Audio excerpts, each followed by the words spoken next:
Assalamualaikum warahmatullahi wabarakatuh. Alhamdulillahirabbil alamin wassalatu wassalamu ala asyrafil anbiya'i wal mursalin nabiyyina Muhammadin wa ala alihi wa sahbihi ajmain. Kaum muslimin dan muslimah yang dirahmati oleh Allah Subhanahu wa taala. Ada sebuah perbuatan dosa yang disebut oleh Rasulullah sallallahu alaihi wasallam sebagai ummul khaba'is atau sumber segala maksiat. Perbuatan dosa itu tidak lain dan tidak bukan adalah syurbul khamr, mengkonsumsi minuman keras, atau bahasa mudahnya mabuk-mabukan. Disebutkan dalam hadis tersebut, sebuah hadis yang diperselisihkan oleh para ulama apakah itu sampai kepada Rasulullah sallallahu alaihi wasallam atau hanya sebuah athar yang diriwayatkan dari Ibnu Abbas radhiyallahu anhuma, bahwa mabuk-mabukan disebut sebagai ummul khaba'is, sumber atau induk segala perbuatan maksiat. Oleh karena begitu banyak mudarat, kerusakan, dampak negatif dari mabuk-mabukan, Allah Subhanahu wa taala mengharamkannya bagi kaum muslimin. Allah berfirman dalam surat Al-Maidah ayat 90 hingga 91, Ya ayyuhalladzina amanu, wahai orang-orang yang beriman, innamal khamru wal maisir, sesungguhnya minuman keras dan berjudi, wal ansab wal azlam, berkorban untuk berhala dan mengadu nasib, mengundi nasib dengan anak panah, rijsum min amali syaitan, adalah perbuatan keji yang termasuk perbuatannya syaitan. Fajtanibuh, maka jauhilah perbuatan-perbuatan itu, la'allakum tuflihun, agar kalian menjadi orang-orang yang beruntung. Innama yuridu syaitan, tidak lain yang syaitan inginkan, ayyuqi'a bainakumul adawata wal baghdha, untuk menimbulkan permusuhan dan kebencian di antara kalian, fil khamri wal maisir, disebabkan minuman keras dan berjudi, wa yasuddakum an dzikrillahi wa anis shalah, dan syaitan ingin pula menghalangi kalian dari mengingat Allah dan menghalangi kalian dari melaksanakan salat. Fahal antum muntahun, maka apakah kalian akan menyudahinya? Maka apakah kalian akan berhenti dari melakukan perbuatan-perbuatan tersebut? Kaum muslimin dan muslimah yang dirahmati oleh Allah, dalam ayat itu Allah Subhanahu wa taala menyebutkan kerusakan-kerusakan yang sangat banyak, dampak negatif yang sangat banyak yang ditimbulkan oleh maksiat ini, yang ditimbulkan oleh mabuk-mabukan, yaitu seseorang yang mabuk akan dihalang-halangi oleh syaitan dari mengingat Allah. Keadaan apalagi yang lebih buruk dibandingkan dengan keadaan ini, ketika seorang hamba lupa dari Allah Subhanahu wa taala, ketika seorang hamba sama sekali tidak mengingat Allah Subhanahu wa taala.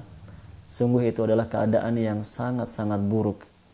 Begitu pula ketika seorang hamba terhalang dari mengerjakan salat, seorang hamba meninggalkan salat dengan sengaja, sungguh itu adalah perbuatan dan keadaan yang sangat buruk pula. Oleh karena itu, tidak salah jika dinamakan maksiat ini sebagai sumber segala perbuatan maksiat, di mana dia selain merusak hubungan seorang hamba dengan Allah, dengan Sang Pencipta, dia juga merusak hubungan antara seorang hamba dengan saudara-saudaranya muslim dan muslimah. Akan timbul permusuhan, akan timbul pertikaian, bahkan banyak perbuatan kriminal sampai kepada level pembunuhan disebabkan karena mabuk-mabukan. Kaum muslimin dan muslimah yang dirahmati oleh Allah, sehingga ancaman-ancaman yang disebutkan oleh Rasulullah sallallahu alaihi wasallam bagi para pemabuk adalah ancaman-ancaman yang mengerikan pula. Di antaranya yang beliau sabdakan dalam sebuah hadis, la yadkhulul jannata aqun wala mudminu khamrin. Tidak akan masuk surga orang yang durhaka kepada orang tuanya dan orang yang pecandu minuman keras. Sebuah hadis sahih diriwayatkan oleh An-Nasa'i, Ibnu Khuzaimah dan yang lain-lainnya. Dalam hadis itu Rasulullah SAW mengabarkan bahwa mabuk-mabukan akan menjadi sebab seorang hamba dijauhkan oleh Allah Subhanahu wa taala dari surga. Berarti dia akan dimasukkan ke neraka oleh Allah Subhanahu wa taala, wal iyadu billah. Tentunya jika dia tidak bertaubat hingga akhir hayatnya.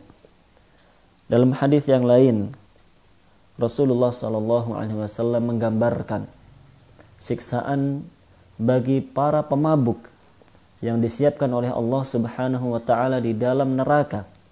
Beliau bersabda, "Inna 'alallahi 'ahdan liman syaribal muskira an yasqiyahu Allahu min tinatil khabal." Sesungguhnya Allah Subhanahu wa taala telah berjanji. Ingat, Allah berjanji dan Allah tidak pernah mengingkari janjinya. Allah berjanji untuk apa? Untuk memberi minum para pecandu minuman keras di dalam neraka dengan tinatul khabal. Allah memberi minum mereka dengan tinatul khabal.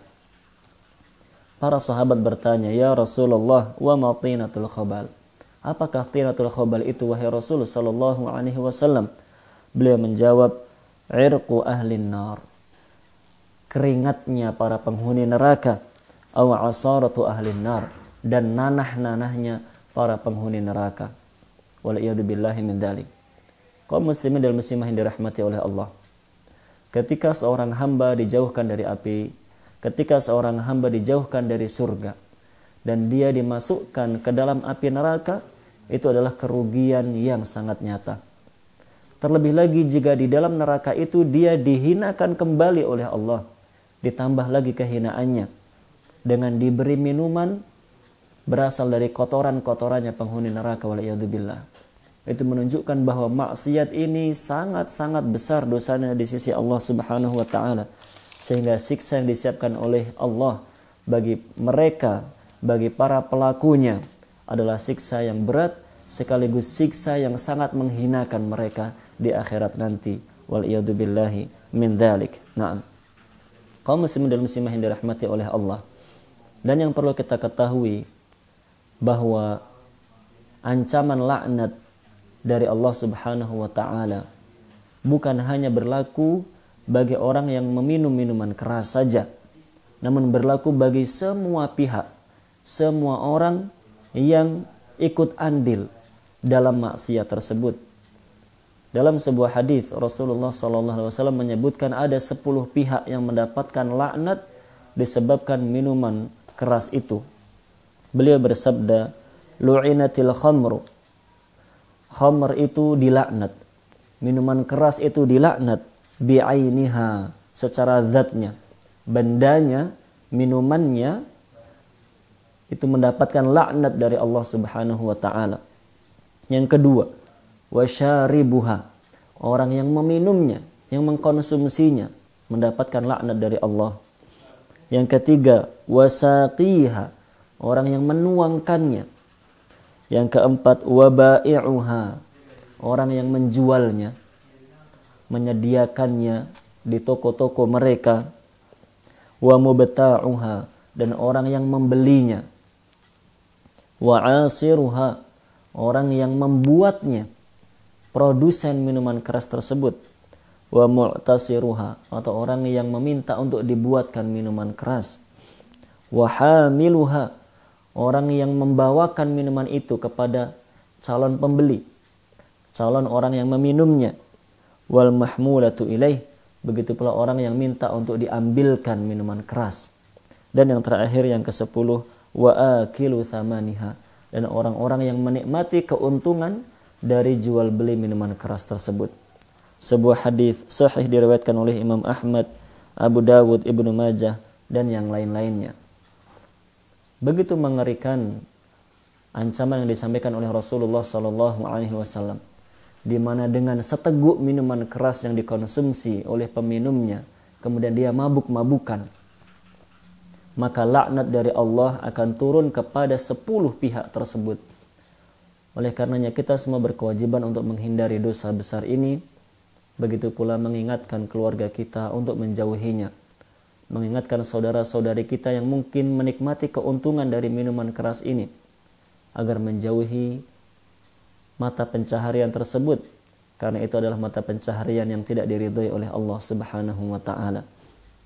Kaum muslimin dan muslimah dirahmati oleh Allah, diterangkan oleh para ulama bahwa hukum haram ini bukan hanya berlaku bagi minuman keras saja, namun berlaku bagi semua hal, semua benda yang dapat memabukkan, baik wujudnya berupa minuman ataupun makanan, baik wujudnya itu misalnya berupa pil ataupun bubuk ataupun tumbuhan sekalipun. Apapun itu, jika itu memabukkan, membuat orang lupa dari Allah, membuat orang terhalang dari amal-amal kebaikan dan membuat dia termotivasi melakukan keburukan, maka semuanya itu diharamkan oleh Allah Subhanahu wa taala dan berlaku baginya semua ancaman-ancaman yang disampaikan oleh Rasulullah sallallahu alaihi wasallam. Oleh karena itu marilah kita menjaga diri kita dari perbuatan maksiat yang dosanya sangat besar ini, agar kita senantiasa mendapatkan taufik oleh Allah Subhanahu wa taala menuju amal-amal kebaikan dan kita tidak merusak diri kita sendiri serta orang-orang yang kita cintai. Semoga menjadi ilmu yang bermanfaat. Atas segala kekurangan mohon maaf yang sebesar-besarnya. Sallallahu ala nabiyina Muhammadin wa ala alihi wa sahbihi ajma'in. Thumma assalamu alaikum warahmatullahi wabarakatuh.